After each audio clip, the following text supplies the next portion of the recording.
జయ రాధేశ్యామ్ అందరికీ ఈరోజు ముచ్చట ఏంటంటే ఈ ఏడాది వానలు అయితే చాలా తక్కువగా ఉంటాయంట. ఎండలు అయితే తీవ్రంగా ఉన్నాయి. అసలు మొత్తము 43-45 డిగ్రీస్ దాకా ఉన్నాయి ఎండలు. సో చాలా అంటే చాలా వేడి అవుతుంది. అండ్ కొన్ని జిల్లాలలో ఆరెంజ్ అలర్ట్ కూడా ప్రకటించారంట. సో 11 కాగానే అసలు బయటకు రావద్దు, 3 వరకు 4 వరకు అని అయితే అంటున్నారు. ఎందుకంటే అంత ఘోరంగా ఎండలు ఉన్నాయంట. సో అసలు పిల్లలు వృద్ధులు అయితే అస్సలు బయటకు రావద్దు.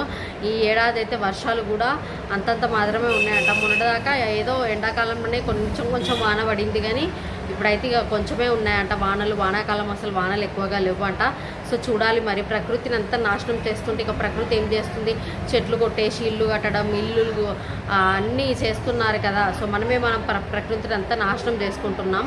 సో అందుకే దేవుడు కూడా మన మీద ఆ ప్రభావం చూపిస్తున్నాడు. ఖచ్చితంగా వానలు ఎండలు దంచి కొడతాయంట.